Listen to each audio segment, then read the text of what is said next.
அஸ்ஸலாமு அலைக்கும் வரஹ்மத்துல்லாஹி வபரகாத்துஹு. அன்பிற்குரிய சகோதர சகோதரிகளே, இந்த உலகம் முழுவதும் எல்லாருக்கும் ஆர்வத்தோட பயத்தோட இருக்கக்கூடிய ஒரே விஷயம் என்னென்னா, இந்த பேய்கள் அப்படிங்கிற ஒன்று இருக்கா, இந்த ஜின்கள் அப்படிங்கிற ஒன்று இருக்கா, இதை பற்றி தான் எல்லாருக்கும் ஆர்வத்தோடையும் பயத்தோடையும் ஒரு விஷயம் இருக்குன்னா இதை பற்றி தான். நம்ம இதை பற்றி இந்த காணொளியில் விரிவாக பார்ப்போம் வாங்க. இப்போது இந்த சமூக வலைத்தளங்கள், அதாவது இந்த சோசியல் மீடியாவில் ஏகப்பட்ட கதைகள், கட்டுக்கதைகள், சில திரைப்படங்கள், சினிமா திரைப்படங்களில் கற்பனைகள் மக்களிடையே பல நம்பிக்கைகளை ஏற்படுத்திடுச்சு. அவங்களா ஒரு கதையை ரெடி பண்ணி, அவங்களா கற்பனையை உண்டாக்கி, இந்த கற்பனையை கதையாக எழுதி சினிமா மூலயமா மக்கள் மனதில் புகுத்திட்டாங்க. பேய்னா பயம், ஜின் பேய்னா ஒன்று இருக்குது அப்படின்னு ஒரு மக்கள் மைண்டில் ஏற்றிட்டாங்க. ஆனால் நம்ம இஸ்லாம் இதை எப்படி சொல்லுது? குர்ஆனிலும் நபிகள் நாயகம் ஸல்லல்லாஹு அலைஹி வஸல்லம் அவர்களும் சஹீஹான ஹதீஸ்களும் என்ன கற்றுத் தருகின்றன, அதை தான் நம்ம இந்த வீடியோவில் பார்க்க போகிறோம். ஃபஸ்ட்டு, முகமது நபி ஸல்லல்லாஹு அலைஹி வஸல்லம் அவர்கள், இந்த பேரை நான் உச்சரித்த உடனே யாரெல்லாம் லா இலாஹ இல்லல்லாஹ் முஹம்மது ரசூல் அல்லாஹ் அப்படின்னு சொன்னீங்க, நம்மளில் பலர் நம் இறுதி தூதர் பேரை காதால் கேட்டவுடன் நம் வாழ்விலிருந்து தானாகவே வரணும், லா இலாஹ இல்லல்லாஹ் முஹம்மது ரசூல் அல்லாஹ். ஆனால் நம்மில் பலருக்கு, அதாவது 100ல் 95 பேருக்கு அப்படி வாயில் வரமாட்டேங்குங்க. சொல்லி பழகுங்க. இது பழக வேண்டிய விஷயம் இல்லை, தானாகவே வர வேண்டிய விஷயங்க. சரி வாங்க. ஃபஸ்ட்டு நம்ம ஒரு முக்கியமான விஷயத்தை நம்ம புரிஞ்சுக்கணும். இஸ்லாத்தில் ஜின் அப்படிங்கிறது உண்மை. ஆமாங்க, இஸ்லாத்தில் ஜின் அப்படிங்கிறது ஒன்று இருக்குது. இது கற்பனையோ கதையோ இல்லை. இந்த சினிமாவில் கற்பனை கதை அப்படிலாம் வருது, அப்படி கிடையாதுங்க. அல்லாஹ் குர்ஆனில் தெளிவாக சொல்கிறான். என்ன சொல்கிறான்? சூரத்துல் ஜின் அப்படிங்கிற அத்தியாயமே குர்ஆனில் உள்ளது. இந்த ஜின்னை பற்றி இந்த குர்ஆன்லேயே அல்லாஹ் கூறுகிறான். நம்ம எல்லார் கையிலையும் ஸ்மார்ட் ஃபோன் இருக்குது. அதில் சமூக வலைதளங்கள், ChatGPT, கூகுள், அதில் நீங்கள் போட்டாலே போதும், சூரத்துல் ஜின் தமிழ் மீனிங் அப்படி நடித்தாலே உங்களுக்கு தமிழ் மீனிங் கொடுத்துக்கிட்டே இருக்கும். இந்த சூறா எதை பற்றி சொல்லுது, என்ன கருத்தை சொல்லுது, நமக்கு என்ன படிப்பினை சொல்லுது அப்படிங்கிறத பற்றி நீங்களே ஈஸியாக தெரிஞ்சுக்கலாம். அல்லாஹ் கூறுகிறான், ஜின்களை புகையற்ற நெருப்பின் ஜுவாலையிலிருந்து படைத்தோம். புகையற்ற நெருப்புனா என்ன? இப்போ ஒரு தீ எரியுது, ஒரு நெருப்பு எரியுது, அதில் புகை வரும். ஆனால் இறைவன் ஜின்னை எப்படி படைத்தான் அப்படின்னா, நெருப்பு எரியுது ஆனால் புகை வராத நெருப்பிலிருந்து ஜின்களை இறைவன் படைத்தான். அதாவது இப்போ மனிதர்கள் நம் இதிலிருந்து படைக்கப்பட்டோம், மண்ணால் படைக்கப்பட்டோம். மண்ணால் படைக்கப்பட்ட மீனிங் ஆதம் அலைஹிஸ்ஸலாம் அவர்கள் மண்ணால் படைக்கப்பட்டாங்க. மலக்குகள் ஒளியிலிருந்து படைக்கப்பட்டாங்க. அதே மாதிரி ஜின்கள் இந்த புகையில்லாத நெருப்பிலிருந்து படைக்கப்பட்டாங்க. நபிகள் நாயகம் ஸல்லல்லாஹு அலைஹி வஸல்லம் அவர்களும் இதையே ஹதீஸில் கூறுகிறார்கள். இப்போது எல்லாருக்கும் ஒரு அடுத்த கேள்வி இருக்கும், ஜின்கள் நம்மளை போலவே வாழ்கிறார்களா? ஆமாம், அவர்களும் சாப்பிடுகிறார்கள், தண்ணி குடிக்கிறாங்க, அவங்களுக்கும் திருமணம் என்று ஒன்று நடக்கிறது. அவங்களுக்கும் குழந்தை பிறக்கிறது, குழந்தை இருக்கின்றனர். அவர்களிடையிலும் நல்லவர்களும் இருக்கின்றார்கள், கெட்டவர்களும் இருக்கின்றார்கள். மனிதர்களுக்கு மட்டும் இல்லைங்க, ஜின்களுக்கும் நல்லவர்களும் இருக்கிறார்கள், கெட்டவர்களும் இருக்கிறார்கள். முஸ்லிம்களும் இருக்கிறார்கள், காஃபிர்களும் இருக்கிறார்கள். நம்மை போலவே ஜின்களையும் இறைவன் படைத்து விட்டான். அப்படின்னா பெயின் ஒன்று இருக்கா? இதுதான் ஒரு முக்கியமான கேள்வி. ஒருவர் இறந்து மரணமடைந்து விட்டார். அவர் பேயாக வீட்டை சுற்றி வருகிறார், மரத்தில் இருக்கிறார், இரவில் நடக்கிறார், பழி வாங்குகிறார் என இந்த சினிமாக்களில் மக்கள் மனதில் புகுத்தி விட்டார்கள். இறந்தவங்க பேயாக வருவாங்க, அவங்களோட கடைசி ஆசை நிறைவேறலைன்னா பேயாக வருவாங்க, மரத்தில் இருப்பாங்க, நம்ம நைட்டு தனியாக போனால் நம்ம கூடயே பேய் வரும் அப்படின்னு மக்கள் மனசில் புகுத்திட்டாங்க. இப்படிப்பட்ட நம்பிக்கைகள் குர்ஆன்லேயும் கிடையாது, சஹீஹான ஹதீஸ்களிலும் கிடையாது, அதற்கான ஆதாரமும் இல்லைங்க. இப்போ இஸ்லாம் சொல்லுவது தான் என்ன?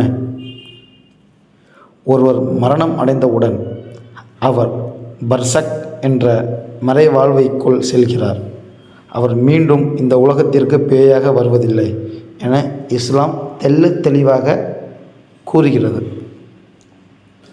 அப்படியானால் மக்கள் எதை பார்த்து தான் சொல்கிறார்கள் பேயை பார்த்தேன் என்ன? சில நேரங்களில் சில மனிதர்கள் அந்த பயம், இந்த மனப்பிரமை அவங்கள ஒரு நினச்சிக்கிட்டு இருக்கிறது, தவறான கற்பனைகள் அதுவாக கூட இருக்கலாங்க. அப்புறம் சில நேரங்களில் மனிதர்கள் ஏமாற்றுவதற்காக, இப்போ நம்ம இருக்கோம், நம்மளை ஏமாற்றுவதற்காக சைத்தான் அல்லது ஜின்கள் பல வடிவங்களில் தோன்றலாம். ஆனால் இறந்த மனிதர்கள் பேயாக வருகிறார் என்று இஸ்லாம் சொல்லவில்லை, சொன்னதாக ஆதாரமும் இல்லை. அப்புறம் இன்னொரு கேள்வி எல்லாருக்கும் இருக்கலாம், ஜின்கள் மனிதர்களுக்கு தீங்கு விளைவிக்க முடியுமா? அல்லாஹ்வின் அனுமதி இல்லாமல் எந்த ஜின்னாலும் எந்த மனிதருக்கும் தீங்கு செய்ய முடியாது. அல்லாஹ்வின் அனுமதி இருந்தால் மட்டும்தான் ஜின்களால் மனிதர்களுக்கு தீங்கு செய்ய முடியும். இப்போது நீங்களோ நானோ காலையிலும் மாலையிலும் திக்ர்கள் ஓதினால், திக்ர்னா என்ன? சுபஹானல்லாஹ், அல்ஹம்துலில்லாஹ், அல்லாஹு அக்பர் அப்படிங்கிற திக்ரை ஓதினா, அப்புறம் ஆயத்துல் குர்சி, நம்மள எத்தனை பேருக்குங்க ஆயத்துல் குர்சி தெரியுது? மனனம் செய்யுங்க, அவ்வளோ பெரிய கஷ்டம்லாம் கிடையாதுங்க. ஆயத்துல் குர்சியை மனனம் செய்யுங்க.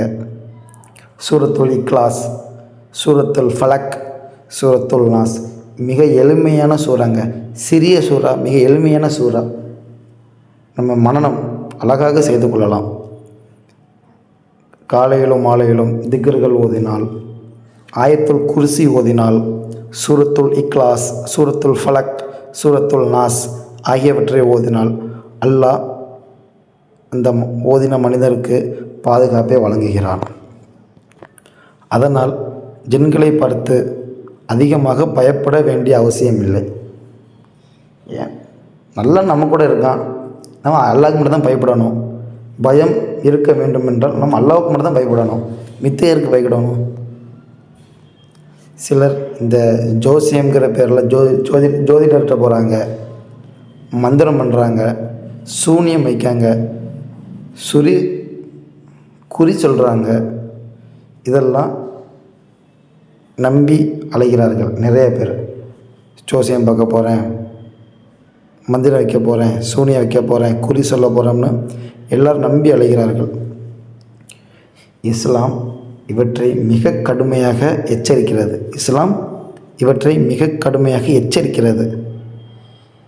இதனை வைத்து பல மோசடிகள், ஜின்களை பெயர்களை பயன்படுத்தி மக்களை ஏமாற்றுகின்றனர்.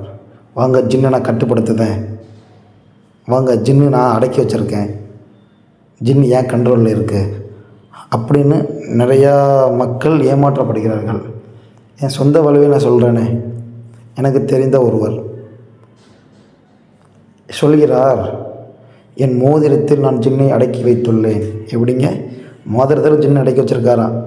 சேட்டை பண்ணிங்கன்னா, ஏதாவது சண்டை போட்டிங்கன்னா ஜின்னை விட்டுருவேங்காரு. அது நான் சிறுவனாக இருக்கும்போது சிறுவர்களை பயன்காட்ட. ஆனால் அப்படி ஒரு வார்த்தையை எதுக்கு யூஸ் பண்ணணும்? ஜின்னுகளை அடக்கி வைத்திருக்கிறேன் என ஒரு அவநம்பிக்கை செயல் தானே. ஒரு முஸ்லீமின் நம்பிக்கை என்னவாக இருக்கணும்? எனக்கு நன்மை செய்யவும் தீமை செய்யவும் அல்லாஹ்வின் அனுமதி இல்லாமல் யாராலும் முடியாது. இறைவன் அனுமதிங்கிறது ஒன்று வேணும். இறைவனின் அனுமதி இருந்தால் மட்டும் தான் நமக்கு ஒருவர் நன்மையோ தீமையோ செய்ய முடியும். இதுதான் ஈமான். ஈமான் நம்பிக்கைனா ஈமான்ங்க. நம்பிக்கை என்றால் ஈமான். அல்லாஹ்வின் மீது நம்பிக்கை கொள்ள வேண்டும், அதாவது அல்லாஹ்வின் மீது ஈமான் கொள்ள வேண்டும். நபிகள் மீது நம்பிக்கை கொள்ள வேண்டும், அதாவது ஈமான் கொள்ள வேண்டும். மலக்குமார்களை நம்பிக்கை கொள்ள வேண்டும், அதாவது ஈமான் கொள்ள வேண்டும். நன்மை தீமை மீது நம்பிக்கை கொள்ள வேண்டும். மரணத்திற்கு பின் கியாமத் நாள் மீது நம்பிக்கை கொள்ள வேண்டும். குர்ஆனை பற்றி நம்பிக்கை கொள்ள வேண்டும். இதே மாதிரி ஒரு 7 நம்பிக்கை இருக்குங்க. ஈமானின் கடமைகளில் இந்த 7 நம்பிக்கை ஒன்று இருக்குது. இதுதான் உண்மையான ஒரு ஈமான்ங்க. இந்த பேய்களோ ஜின்களோ, பேய்கள் ஒன்றும் கிடையாது. ஜின்கள் என்பது இறைவனால் படைக்கப்பட்டவை. நம்மளை போலவே சாப்பிட, திருமணம் முடிக்க, குழந்தை பிறக்க எல்லாமே இருக்கிறது. இறைவனை நாட்டம் இல்லாமல் நம்மை ஜின்களால் எந்த தீங்கும் விளைவிக்க முடியாது. ஆதலால் பேய் கதைகளை பார்த்து பயப்படுவதற்கு பதிலாக தொழுகைக்கு நம்மை நாமே ஏற்படுத்திக் கொள்வோம், தயாராக்கிக் கொள்வோம். இறைவன் நம்மை பாதுகாப்பான். தினமும் காலை மாலை திக்ர்களை ஓதுவோம். தூங்குவதற்கு முன் ஆயத்துல் குர்சி மற்றும் 3 குல்களையும் ஓதுவோம். 3 குல்கள் என்றால் சூரத்துல் ஃபலக், சூரத்துல் நாஸ், சூரத்துல் இக்லாஸ், கடைசி 3 சூறாக்கள்ங்க. இதோட எளிமையை எப்படிங்க சொல்ல முடியும்? அல்லாஹ்வை நினைத்து வாழும் மனிதனுக்கு மிகப்பெரிய பாதுகாப்பு அல்லாஹ்விடமிருந்தே கிடைக்கும்.